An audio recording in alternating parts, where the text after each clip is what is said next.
मंच पर विराजमान मेरे साथ अपने इस क्षेत्र के क्षेत्रीय अध्यक्ष श्री महेश चंद्र श्रीवास्तव जी, हमारे जिला के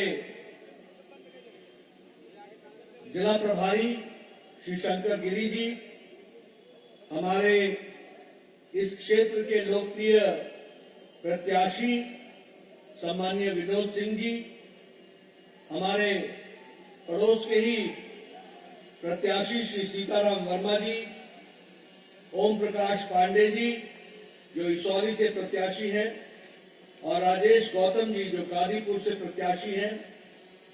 यहां उपस्थित डॉक्टर R.A. वर्मा जी, जिला के हमारे जुझारू अध्यक्ष, श्री संत बख्श सिंह जी चुन्नू जी, क्षेत्रीय उपाध्यक्ष, श्री सुशील त्रिपाठी जी जो क्षेत्रीय महामंत्री हैं, राजा प्रसाद उपाध्याय जी राजा बाबू जो प्रत्याशी हैं सदर विधायक के, सूर्यभान सिंह जी विधायक सुल्तानपुर, देवमणि द्विवेदी जी विधायक लंबुआ, के शर्मा जी जो हमारे नेशनल राष्ट्रीय स्पोर्ट्स पर्सन हैं, श्री बबीता जायसवाल जी अध्यक्ष नगर पालिका, श्री ओम प्रकाश पांडे जी, अर्जुन सिंह जी, जय नारायण जी, सम्मानित मंच, और यहाँ इतनी बड़ी संख्या में एकत्र आए माताएं, बहनें, मातृशक्ति, मेरे नौजवान साथी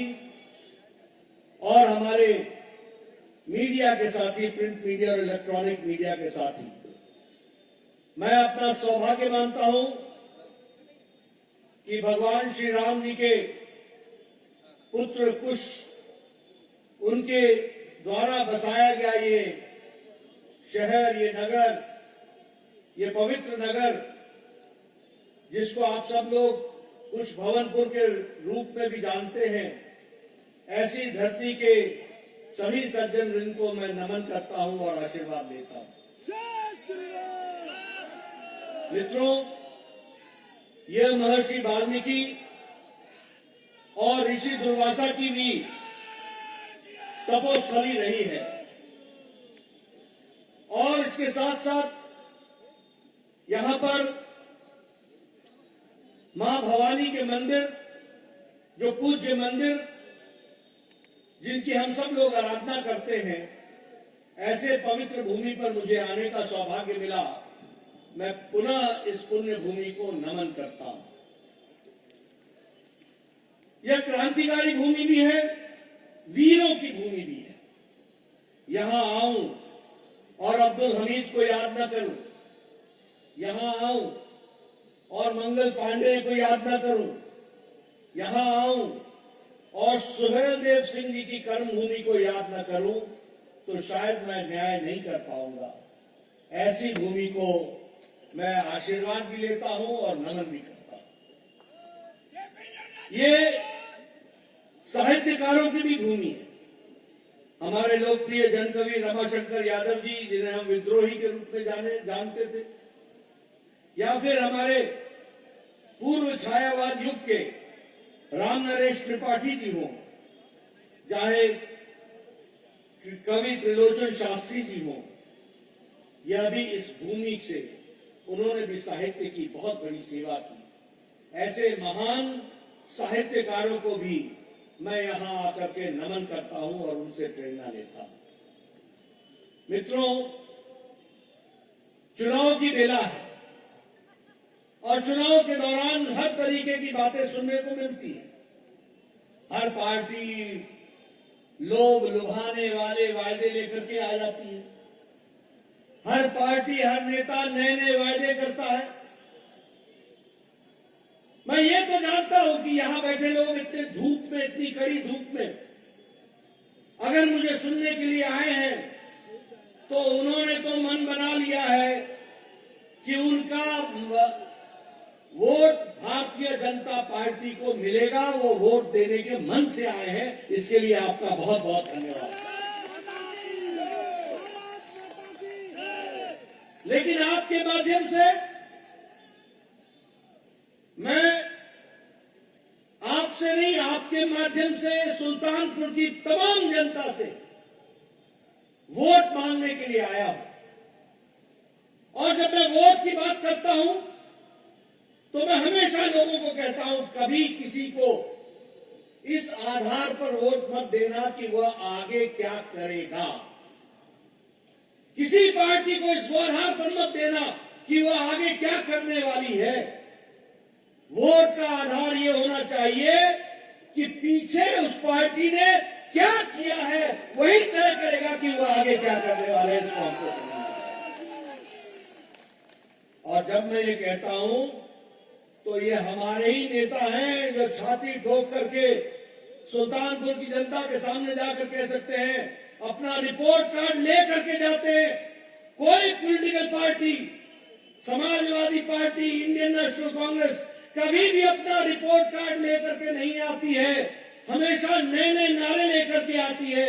ये हम ही हैं जो कहते हैं कि जो कहा था वो किया है, जो कहेंगे वो करके दिखाएंगे। ये हमारा दम है।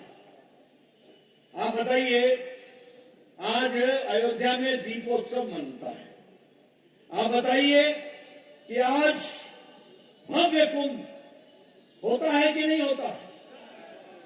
दुनिया में कुंभ का नाम होता है कि नहीं होता है? दीपोत्सव का नाम होता है कि नहीं होता है? कृष्णा उत्सव के रूप में, कृष्ण उत्सव के रूप में मथुरा जाना जाता है कि नहीं जाना जाता है?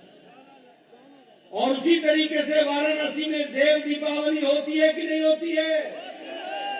ये पहले किसने रोका था? क्यों अयोध्या सुनी पड़ी थी? क्यों दीपोत्सव नहीं होता था? क्यों भव्य कुंभ नहीं होता था? क्यों कुंभ की गलत गलत कहानियां आती थी? आज कृष्णा उत्सव, कृष्ण उत्सव क्यों होता है? ये इसलिए होता है कि जब नेतृत्व सही होता है तो जनता को भी सही दृष्टि मिलती है। ये भी हमको याद रखना चाहिए। और इसीलिए मैं ये आप सबको बताने आया हूं, मित्रों, मैं युवा साथियों का जोश समझ सकता हूं, लेकिन मेरे होश को भी जरा ध्यान में रखो। मैं ये बताना चाहता हूं, यह पार्टी सिर्फ विनोद जी को, सीताराम जी को, ओम प्रकाश पांडे जी को, राजेश गौतम जी को, राम प्रसाद जी को विधानसभा में पहुंचाने के लिए नहीं आई है। यह पार्टी इनको विधायक इसलिए नहीं बनाने आई है कि इनको विधायक बनाना है। यह पार्टी इसलिए इनको विधायक बनाना चाहती है क्योंकि इनके माध्यम से उत्तर प्रदेश की तस्वीर और तकदीर बदलनी चाहिए, इस बात के लिए आई है। ये हमारा रास्ता है और उसका माध्यम विनोद सिंह है, उसका माध्यम हमारे प्रत्याशी है। ये पासपोर्ट है, ये लाइसेंस है, और ये लाइसेंस आप देने वाले हैं आने वाले समय में। और किस लिए देने वाले हैं? हम गद्दी पर बैठने नहीं आए हैं, हम कुर्सी पर बैठने नहीं आए हैं। हम कुर्सी के माध्यम से भारत देश मोदी जी के नेतृत्व में आगे चले, इस पर मोहर लगवाने आए हैं। और योगी जी के नेतृत्व में उत्तर प्रदेश आगे बढ़े, इस बात की मोहर लगवाने आए हैं। आप बताइए, हम कहते हैं हमारी विचारों की पार्टी है। जब मैं विचारों की पार्टी कहता हूं तो याद कीजिए, सारे राजनीतिक दल देश की एकता की बात करते हैं, लेकिन धारा 370 के खिलाफ वोट डालते हैं सारे। और ये भारतीय जनता पार्टी है जो कहती है एक देश में दो निशान, दो विधान, दो प्रधान नहीं चलेंगे, नहीं चलेंगे। और मोदी जी की इच्छा शक्ति और गृह मंत्री अमित शाह की रणनीति ने धारा 370 को धाराशाही कर दिया। ये भी आपको याद रखना चाहिए। ये आपको मैं इसलिए सुना रहा हूं कि हम किसी उद्देश्य के लिए आए हैं, हम किसी उद्देश्य के लिए आए हैं। बताइए, सदियों से आप राम जन्मभूमि की बात करते थे, सदियों से। कभी किसी ने सोचा, कभी किसी ने सोचा अन्य पार्टियां क्या करती रही? बताइए, समाजवादी पार्टी ने राम भक्तों पर गोली चलाई थी कि नहीं चलाई थी? चलाई थी कि नहीं चलाई थी? बताइए, कांग्रेस पार्टी ने यही राम जन्मभूमि को अटकाया था, भटकाया था, लटकाया था कि नहीं? लटकाया था कि नहीं? कपिल सिब्बल सुप्रीम कोर्ट में बोलते थे कि इसका फैसला न होने दो, इसका फैसला होगा, इसको अटका दो, इसका फैसला हो जाएगा तो भारतीय जनता पार्टी को फायदा हो जाएगा। अरे भगवान श्री राम का भव्य मंदिर बनना था, तुम बीजेपी का फायदा नुकसान देख रहे थे, तुम लटका रहे थे। आजकल ये दीगर बात है कि राजनीति में तुम लटक गए, अटक गए और भटक गए, लेकिन मोदी जी के नेतृत्व में अब भव्य राम मंदिर वहां बन रहा है, ये भी हमको याद रखना चाहिए। बोलो जय श्री राम। ये हम विचारों की लड़ाई लड़ने आए हैं। आप बताइए, सुप्रीम कोर्ट ने कहा था कि 3 तलाक को समाप्त करो, ये मुस्लिम महिलाओं के लिए अभिशाप है, ये बहुत बड़ा दंश है, इसको समाप्त करो, सुप्रीम कोर्ट ने कहा था। किसी भी राजनीतिक दल में ये ताकत नहीं थी, किसी भी राजनीतिक दल के नेता में ये रीढ़ की हड्डी नहीं थी कि वो इसको हटा दे। वो समझौता करते थे, वो तुष्टीकरण की राजनीति करते थे। ये मोदी जी हैं जिन्होंने सुप्रीम कोर्ट के आदेश को पार्लियामेंट में लाकर कानून बना करके मुस्लिम बहनों को 3 तलाक से आजादी दिला दी। ये भी हमको याद रखना चाहिए। और आपको भी जानकारी होनी चाहिए, 3 तलाक पाकिस्तान में नहीं है, 3 तलाक अफगानिस्तान में नहीं है, 3 तलाक बांग्लादेश में नहीं है, 3 तलाक ईरान में नहीं है, 3 तलाक इराक में नहीं है, 3 तलाक सीरिया में नहीं है, 3 तलाक बहुतायत मुस्लिम देश इंडोनेशिया में भी नहीं है। लेकिन हमारा देश जो सेकुलर देश था, यहां 3 तलाक जारी था, सुप्रीम कोर्ट के आदेश के बावजूद जारी था। ये मुस्लिम बहनों को आजादी दिलाने का काम किया तो विचारों की पार्टी भारतीय जनता पार्टी ने करके दिया, ये हमको ध्यान रखना है। इसलिए मित्रों, हम एक विचारों से जुड़े हुए पार्टी। दूसरी बात, हम गांव, गरीब, दलित, पीड़ित, शोषित, समाज के अंतिम पायदान पर खड़ा व्यक्ति, हमारी महिला शक्ति, हमारे नौजवान युवा, हमारे किसान भाई, इनके लिए समर्पित है तो भारतीय जनता पार्टी है, ये याद रखें। और फिर ये मैं भाषण के लिए नहीं कह रहा हूं, हमारे हर कार्यक्रम देख लो आप, हर कार्यक्रम वो गरीब को मजबूती देते हैं, वो महिलाओं को मजबूती देते हैं, वो युवाओं को मजबूती देते हैं, वो किसान को सशक्त करते हैं। इस बात को हमको समझना पड़ेगा। हमारे नेता भी बोल रहे थे, विनोद सिंह जी ने थोड़ी देर में जो चर्चा की, उन्होंने बातचीत की, विकास की। अरे मित्रों, यही देश था ना जहां एक भारत का प्रधानमंत्री बोलता था कि 100 पैसा भेजता हूं, 100 रुपए भेजता हूं तो 15 ही पहुंचता है। आज मोदी जी ने 45 करोड़ जनधन खाते खोलकर, चाहे किसान हो, चाहे युवा हो, चाहे महिलाएं हो, उनके खाते में बिना बिचौलिए के सीधे भारत सरकार का पैसा पहुंचाने की योजना की है। अब जनधन खाते में 100 रुपया उनके खाते में जाता है। यह है अंतर। इस अंतर को समझो। गरीब कितना सशक्तिकरण हुआ है। प्रधानमंत्री आवास योजना का पैसा सीधा जाता है, प्रधानमंत्री गरीब कल्याण योजना के सीधा उन तक पहुंचता है, प्रधानमंत्री किसान सम्मान निधि सीधी उन तक पहुंचती है, कोई बिचौलिया नहीं, कोई बीच में नहीं। और योजनाएं, सौभाग्य योजना उठा लो, अरे मोदी जी का इंतजार करना पड़ा, 18,000 गांव ऐसे थे जिनको बिजली नहीं थी। मैं 2012 के चुनाव में आया था, मैं 2012 के चुनाव में यहां पर प्रचार करने के लिए आया था। मैंने सबको कहा कि भैया मेरे को सूर्यास्त से पहले ही घुमा लो गांव, उसके बाद बड़ा मुश्किल होता है। तुम मेरे आगे ये सौर ऊर्जा लेके चलते हो, पता नहीं मैं नाली में गिरूं कहां गिरूं समझ में नहीं आता, सड़क कहां होगी खत्म होगी मालूम नहीं, अंधेरा ही अंधेरा, अंधेरा ही अंधेरा। ये उत्तर प्रदेश मैंने अपनी आंख से 2012 में देखा है। और आज हमारे लोग बोलते हैं 16 घंटे नहीं 24 घंटे बिजली चाहिए, 24 आवर्स, 24 घंटे। 18,000 गांव को बिजली दी है, 2.5 करोड़ लोगों के घर में बिजली पहुंचाई है, तो मोदी जी ने पहुंचाई है, योगी जी ने पहुंचाई है। इस बात को याद करना चाहिए।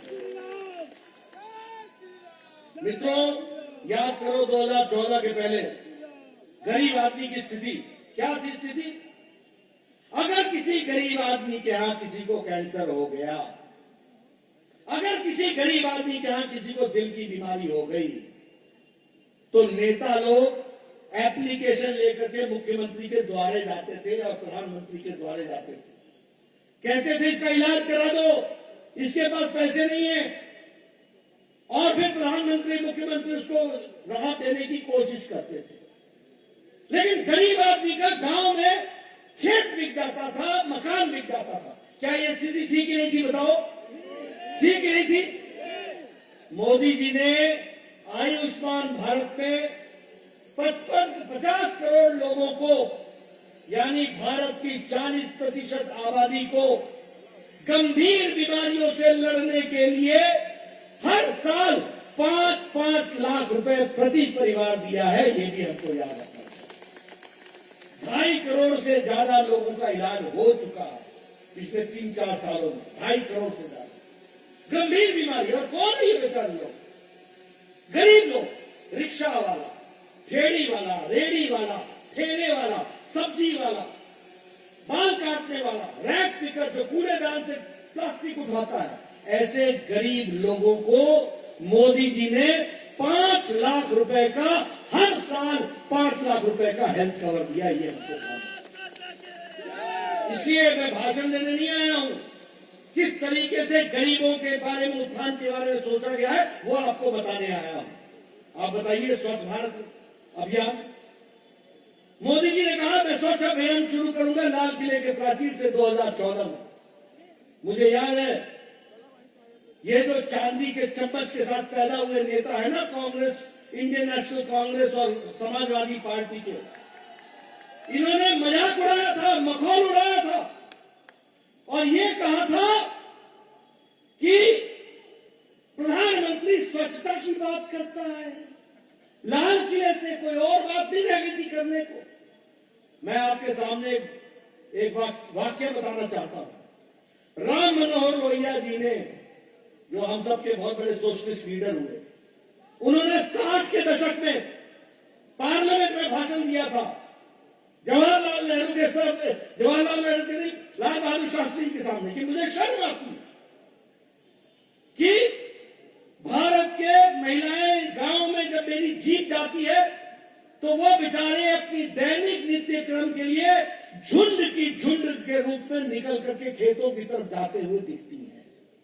मुझे शर्म आती है। ये राम मनोहर लोहिया ने 60 के दशक में कहा था। और उस समय से लेकर 2014 तक किसी ने सुध नहीं ली, और मोदी जी ने पिछले 7 सालों में 11 करोड़ इज्जत घर बना करके 11 करोड़ बहनों को इज्जत देने का काम किया, महिला सशक्तिकरण। आप सोचिए, आप सोचिए भैया मेरे, आप सोचिए कि 11 करोड़ बहनें, 11 करोड़ बच्चे अपने परिवार के, अपने दैनिक नित्यक्रम के लिए घर से बाहर खेतों में जाते थे। और उत्तर प्रदेश में भी यह संख्या कम नहीं थी। यहां उत्तर प्रदेश में भी 1.5 करोड़ लोग, बहनें इसी तरीके से जाती थी। और आज बदलती तस्वीर है। कोई गांव उत्तर प्रदेश का ऐसा नहीं रह गया जो खुले में शौच जाता हो, सबके लिए शौचालय घर बना के दिए हैं, तो मोदी और योगी जी ने किए हैं, ये आपको समझना चाहिए। इसलिए मित्रों, अब गरीब कल्याण अन्न योजना, बताइए राशन मिल रहा है कि नहीं मिल रहा है? राशन मिल रहा है कि नहीं मिल रहा है? मोदी जी का अलग से मिल रहा है, योगी जी का अलग से मिल रहा है, दोनों ration. Double engine, double engine, ये होता है डबल इंजन। जब गाड़ी 2 इंजन लेकर के आगे बढ़ती है तो आपको डबल डबल फायदा होता है। मोदी जी का भी राशन मिलता है, योगी जी का भी राशन मिलता है। लेकिन मैं आपको बताना चाहता हूं कि जब कोरोना के पिछली क्षति में, पिछले 100 साल पहले जब इस तरीके की महामारी आई थी, तो बीमारी से ज्यादा लोग भूखमरी से मर गए थे।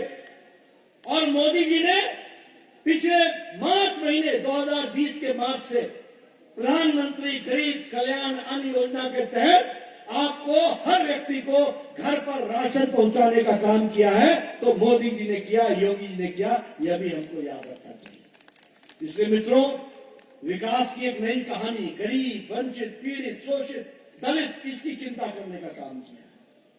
आप विकास की बात करें, अब मुझे बहुत गजब भी लगता है, आजकल उत्तर प्रदेश से लोग मेरे से मिलने आते हैं तो कहते हैं मैं 3 घंटे में आ जाऊंगा, मैं 4 घंटे में आ जाऊंगा, मैं 5 घंटे में आ जाऊंगा। मैं उनसे पूछता हूं कैसे आ जाओगे? ओह, एक्सप्रेस हाईवे पकड़ेंगे और आ जाएंगे, हाईवे पकड़ेंगे और आ जाएंगे, हाईवे पकड़ेंगे आ जाएंगे। ये हाईवे कहां था भैया? ये मोदी जी का क्यों इंतजार कर रहा था? आज Purvanchal express, Ganga express link, अपना बुंदेलखंड एक्सप्रेस वे, हमारा गोरखपुर एक्सप्रेस वे, हर जगह एक्सप्रेस वे बन रहा है। और 4 लेन, 6 लेन, ये 6 लेन और 4 लेन बन रहा है। इसको समझना पड़ेगा, इसको जानना पड़ेगा। मैं तो कहता हूं मित्रों, ये सड़क नहीं है, ये उत्तर प्रदेश की विकास की गंगा की कहानी है। ये आपको याद रखना चाहिए, ये विकास की कहानी।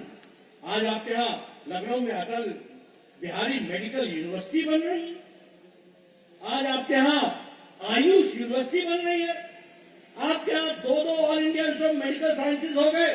आने वाले समय में आपको इलाज के लिए दिल्ली नहीं आना पड़ेगा, आपका इलाज उत्तर प्रदेश में हो जाएगा। यह मोदी जी ने रचना की है। और आपको जान करके आश्चर्य भी होगा और खुशी भी होगी। आश्चर्य यह कि 22-23 करोड़ की जनसंख्या उत्तर प्रदेश, और 2014 में जब मैं स्वास्थ्य मंत्री बना तो उस समय यहां पर 14 मेडिकल कॉलेज थे, सिर्फ 14 मेडिकल कॉलेज। और आज मोदी जी के आशीर्वाद से 59 मेडिकल कॉलेज हैं, जिसमें सुल्तानपुर भी आता है। ये भी आपको ध्यान रखना चाहिए। क्यों नहीं चिंता हुई? आज सुल्तानपुर में मेडिकल कॉलेज कैसे हो रहा है? इसलिए हो रहा है कि मोदी जी ने तय किया कि हमारा बच्चा बाहर नहीं जाएगा पढ़ने के लिए, वो डिस्ट्रिक्ट में ही पढ़ेगा और वहीं के गांव की सेवा करेगा, वहीं मेडिकल कॉलेज बनाएंगे। इस बात को लेकर के पूरा किया। अभी जो निर्मला सीतारमण जी ने जो बजट रखा है, उसमें एक साल में 60 लाख लोगों को नौकरी मिलने वाली है। प्रमोशन इन लिंक इंसेंटिव के तहत 60 लाख लोगों को नौकरी मिलेगी। एक साल में 20,000 करोड़ के लागत से 25,000 किलोमीटर सड़क बनने वाली है। एक नई इकोनॉमी की कहानी बनने वाली है। और यही नहीं, लगभग 80 लाख नए घर बनेंगे, पक्के मकान। वैसे आपको बता दूं, 1,36,00,000 मकान बन चुके हैं, और मेरे ख्याल से शायद 70-80 लाख उत्तर प्रदेश में बन चुके हैं मकान। और ये मकान कैसे हैं? अलग रसोई घर, उसमें गैस का कनेक्शन, अलग शौचालय, रहने के लिए अलग कमरा, अहाता अलग और टेरेस अलग। और सबसे बड़ी बात कि घर का मालिक नहीं होगा, मालकिन होगी, महिला सशक्तिकरण होगा। ये किया अब एक साल के अंदर लगभग 60 लाख घर बनेंगे 48,000 करोड़ रुपए की लागत से, और लगभग 82 लाख लोगों के घर में पानी नल पहुंचेगा 60,000 करोड़ रुपए की लागत से। तो यह विकास हो रहा है। मित्रों, हमारा नारा है, फर्क साफ है, सोच ईमानदार है और नेता दमदार और असरदार है। अब ये फर्क साफ है। 5 साल पहले उत्तर प्रदेश 7वें पायदान में आर्थिक जगत में खड़ा था, आज दूसरे नंबर पर खड़ा है। एक बार सरकार लाओगे, पहले नंबर पर उत्तर प्रदेश खड़ा हो जाएगा। ये भी हमको ध्यान रखना है। 10 नए विश्वविद्यालय आए हैं, 77 नए कॉलेज खुले हैं और उसके साथ साथ लगभग 28 इंजीनियरिंग कॉलेज खुले हैं। यह भी हमको ध्यान में रखना चाहिए। मित्रों, हमारा जो संकल्प पत्र है उसमें हमने कहा है उज्ज्वला में गैस तो आ गई, लेकिन अब योगी जी की तरफ से होली और दिवाली में 2 सिलेंडर मुफ्त मिलेगा, इसकी भी व्यवस्था की गई है। पढ़ने वाले बहनों के लिए 12 के बाद स्कूटी का इंतजाम किया जाएगा, मोपेड का इंतजाम किया जाएगा और 2 करोड़ नौजवानों को लैपटॉप और टैबलेट दिए जाएंगे ताकि वो विकास के लिए आगे बढ़े। तो मित्रों, उसी तरीके से किसानों के लिए हर दृष्टि से सुविधा देने की बात की जाएगी, तो उसको भी आगे बढ़ाने का काम किया है। मित्रों, अब यहां पर मैं कुछ और आपसे गहरी बात करने आया और वह गहरी बात, क्योंकि मैंने विकास की बात आपसे कर ली, आपको फर्क मैंने साफ दिखा दिया, लेकिन मैं उत्तर प्रदेश के लिए जो एक काले बादल की तरह मंडरा रहा है उससे आपको मैं सजग कराना चाहता हूं। ये काले बादल हैं, ये उत्तर प्रदेश के लिए नासूर है, ये उत्तर प्रदेश के विकास के लिए रोड़ा है। और मैं फिर कहने के लिए नहीं कह रहा हूं, मैं आपके सामने इस बात को रखना चाहता हूं। बताइए, 5 साल पहले उत्तर प्रदेश में माफिया राज था कि नहीं था? बताइए, 5 साल पहले लोग अपने दुकानें बंद करके 5-7 बजे के बाद चले जाते थे कि नहीं चले जाते? बताइए, माताएं बहनें असुरक्षित थी कि नहीं थी? बताइए, मुख्तार अंसारी ये दंदनाता था कि नहीं दंदनाता था? आप बताइए, आतिक अहमद दंदनाता था कि नहीं दंदनाता था? आप बताइए, ये सारे लोग, ये आजम खान दंदनाता था कि नहीं दंदनाता था? आजकल ये तीनों के तीनों जेल में गुल्ली डंडा खेल रहे हैं कि नहीं खेल रहे हैं? अब मैं आपसे पूछना चाहता हूं कि कौन सा कानून था जब ये दंडना रहे थे और कौन सा कानून था जो आज ये जेल में गुल्ली डंडा खेल रहे हैं? मित्रों, कानून एक था, पर उस समय राजा की आंखों में पट्टी बंधी थी। आज योगी राजा के कान आंख खुले हैं और इसलिए ये जेल के अंदर है और आप बाहर बस्ती में घूम रहे हैं। ये हमको समझना चाहिए। उस समय के राजा के आंखों पे पट्टी बांधी हुई थी और बंधवाई थी, मैं ना देखूं, करो मौत। मैंने तो सुना अखिलेश जी इन लोगों को साहब के नाम से संबोधित करते हैं। साहब, वाह रे वाह, वाह रे सपा, ये काले बादल आधे जेल से लड़ रहे हैं, आधे बेल पर है। मित्रों, आप बताइए, 5 साल पहले अखिलेश जी के राज में 200 दंगे हुए थे कि नहीं हुए थे? आप बताइए, 300 बार बंद हुआ था कि नहीं हुआ था उत्तर प्रदेश? कर्फ्यू लगा था कि नहीं 700 बार? योगी जी के टाइम पर एक भी दंगा नहीं हुआ और किसी की भी बंद कराने की हिम्मत नहीं है। और हर एक जुलूस ठीक से निकलता है कि नहीं निकलता है? विसर्जन ठीक से होता है देवी जी का कि नहीं होता है? परमिशन मिलती है कि नहीं मिलती है? ये है अंतर, वो है सूरज और ये है काले बादल। अब आपका काम है कि बादल को हटाओ, सूरज की रोशनी लो और विकास को आगे बढ़ाओ। इसकी हमको चिंता करनी। मित्रों, मैं यही नहीं रुकता हूं।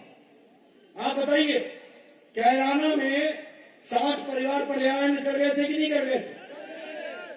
और मुजफ्फरनगर दंगे में 92 लोग मरे थे कि नहीं मरे थे? और मुजफ्फरनगर में मरने वाले, मुजफ्फरनगर में दंगा कराने में जो मुख्य अभियुक्त था उसको एरोप्लेन से अखिलेश ने अपने घर में निमंत्रण दिया था कि नहीं दिया था? वो गया था कि नहीं गया था? उसको बिरयानी खिलाई थी कि नहीं खिलाई थी? अब चुनाव वाले दिन आपने भी इन लोगों को अच्छे तरीके से इनकी सेवा करनी है, मुंह और जवाब देना है, ये हमको समझना पड़ेगा। और मैं फिर यही नहीं रुकता हूं। अभी अभी मुझे पता चला, मैंने परसों रात को टीवी ऑन किया तो देखा हमारे अखिलेश जी अपने पूज्य पिताजी के साथ बड़े दिनों बाद दर्शन हुए उनके। कहां दर्शन हुए? करहल में। इसका मतलब अब अखिलेश जी आपने उत्तर प्रदेश का चुनाव लड़ना छोड़ दिया। अब आपको मुलायम सिंह जी के आशीर्वाद की जरूरत करहल की धरती पर पड़ गई। देखो, ये राजनीतिक दृष्टि से ये समझने की बात है कि घर ही हिला हुआ है, तो उत्तर प्रदेश की क्या बात करनी, क्या जरूरत पड़ी आखिर मुलायम जी को वहां करहल जाने की? इसलिए जरूरत पड़ी क्योंकि घर हिल गया है, हिल गया। और अब वो चुनाव उत्तर प्रदेश का नहीं लड़ रहे हैं, अब तो करहल का चुनाव लड़ रहे हैं, घर की सीट का चुनाव लड़ रहे हैं। इसको भी हमको याद करना चाहिए और इसको भी हमको समझ करके ही चलना चाहिए। मित्रों, मैं आपके साथ 3 घटनाएं बताना चाहता हूं। मैं सारी बातें आंकड़ों के साथ लेके आता हूं और मैं यहां पर मीडिया को ओपनली चैलेंज करता हूं। मेरी बात को नोट करना और मेरी बात को अखिलेश जी जब यहां पर उनका पदार्पण हो, जब वो साक्षात यहां पर दर्शन हो उनके, तो उनसे मेरी तरफ से सवाल पूछ लेना। मैं आपके सामने कुछ आंकड़े रखना चाहता हूं। सबसे पहली बात मैं आपके सामने ये बताना चाहता हूं कि 26 अप्रैल 2000 क्षमा करिएगा 23 फरवरी 2005 23 नवंबर 2007, याद कीजिए, उत्तर प्रदेश में 3 बम ब्लास्ट हुए थे कचहरी में। एक अयोध्या की कचहरी में बम ब्लास्ट हुआ था, एक लखनऊ की कचहरी में बम ब्लास्ट हुआ था और एक वाराणसी की कचहरी में बम ब्लास्ट हुआ था। 3 बम ब्लास्ट हुए थे। 15 लोग मारे गए थे और 50 लोग घायल हुए थे। 15 लोग मारे गए थे, 50 लोग घायल हुए थे। इसका जिम्मेवारी इंडियन मुजाहिदीन ने ली थी और इंडियन मुजाहिदीन ने कहा कि यही नहीं, हमने इसके साथ साथ दशाश्वमेध घाट पर भी ब्लास्ट किया था 23 फरवरी को, जिसमें 7 लोग मारे गए थे। श्रमजीवी ट्रेन पर भी हमने ब्लास्ट किया था जिसमें 13 लोग मारे गए थे। नई दिल्ली के सरोजनी नगर और गोविंदपुरी और पहाड़गंज में भी हमने बम ब्लास्ट किया था जिसमें 62 लोग मारे गए थे। हमने संकट मोचन वाराणसी में भी ब्लास्ट किया था जिसमें 28 लोग मारे गए थे। हमने मुंबई के लोकल ट्रेन में भी ब्लास्ट किया था जिसमें 209 लोग मारे गए थे। और इसमें यूपी के एसटीएफ ने और एनआईए ने मिल करके, स्पेशल टास्क फोर्स ने, हाकिम तारिक कासमी जो आजमगढ़ का रहने वाला था और इसके साथ साथ खालिद मुजाहिद जो जौनपुर का रहने वाला था, इन दोनों के खिलाफ केस मुकदमा दायर किया। इन सब ब्लास्ट को लेकर, ये सारे ब्लास्ट कचहरी से लेकर, दशाश्वमेध घाट से लेकर, बॉम्बे ट्रेन ब्लास्ट से लेकर, सरोजनी नगर के ब्लास्ट से लेकर के सारे ब्लास्ट के लिए इनको दोषी पाया गया। अब आपको मैं बताना चाहता हूं कि 26 अप्रैल 2012, मेरी डेट नोट कर लेना, बाकायदा उत्तर प्रदेश के बतौर मुख्यमंत्री अखिलेश जी ने केस को वापस लेने के लिए हुक्म जारी किया और केस को विड्रॉ कर लिया। आतंकवादियों के खिलाफ केस विड्रॉ हो गया। इलाहाबाद हाईकोर्ट ने कहा, आप ये केस वापस नहीं ले सकते हैं, इस केस पर मुकदमा चलेगा। इसी दौरान एक गोरखपुर में गोलघर बम ब्लास्ट हुआ, उसमें भी इन दोनों का नाम आया, वो भी केस जुड़ा, उससे भी अखिलेश जी ने इनको बरी कर दिया। High court, Allahabad high court ने केस चलाया और गोरखपुर के स्पेशल कोर्ट ने इनको 4 जिंदगियों तक आजीवन कारावास दिया, 4 जिंदगियों तक। मैं जानना चाहता हूं अखिलेश जी, ये जो काले बादल मैं आपको बता रहा हूं, क्या ऐसे लोगों को आप रक्षा के लिए लाओगे? ऐसे लोगों को मुख्यमंत्री बनाओगे? मैं पत्रकार भाइयों से बताना चाहता हूं कि अखिलेश जाए तो पूछना, क्या ऐसे लोग मुख्यमंत्री बनेंगे जो रक्षक ही भक्षक बन जाए? अभी परसों अखिलेश जी ने कहा बीजेपी वाले संविधान को नहीं मानते। अरे तुमने शपथ ली थी कि मैं ईश्वर की शपथ लेता हूं कि मैं संविधान की रक्षा करूंगा, लेकिन तुम्हारे कर्तव्य बताते हैं कि तुमने क्या किया।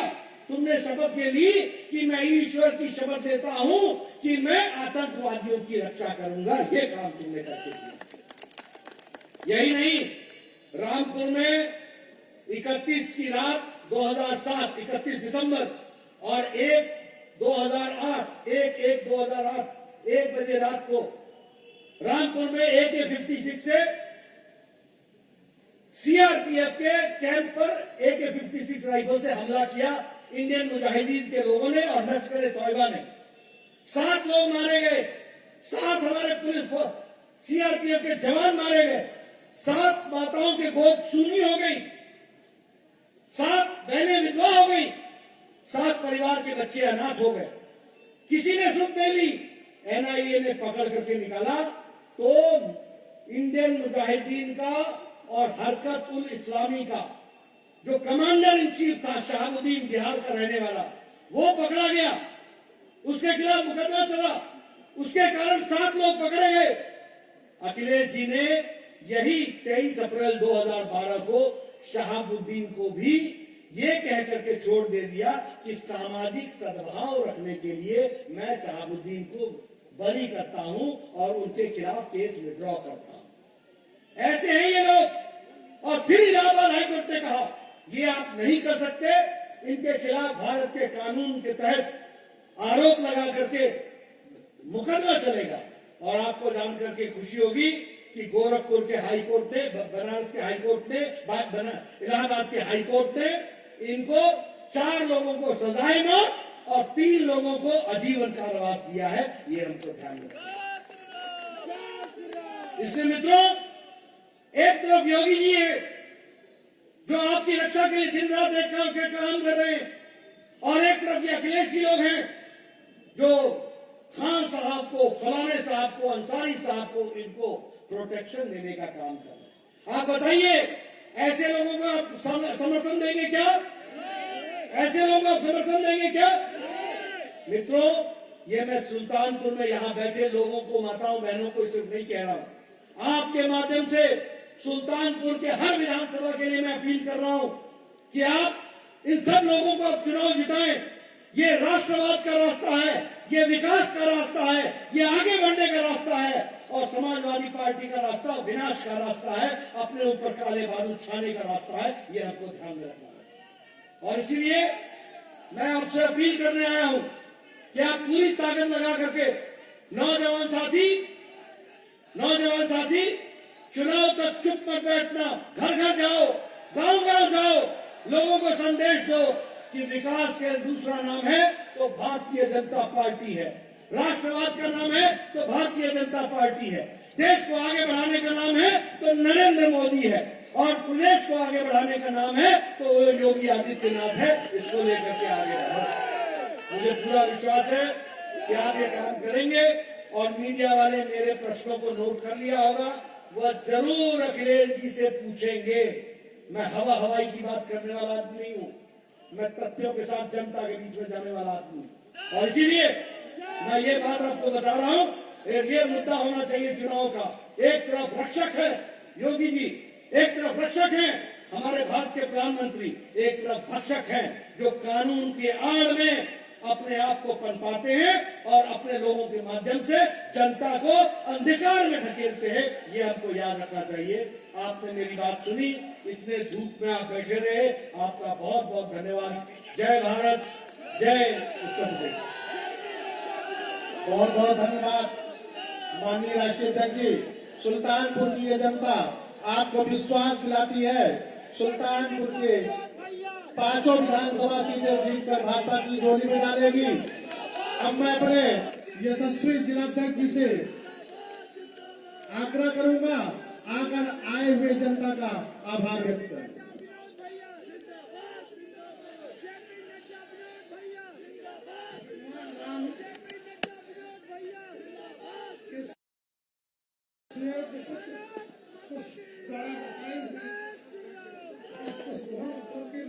धरती पर हमारे बीच हमारे राष्ट्रीय अध्यक्ष जी आए।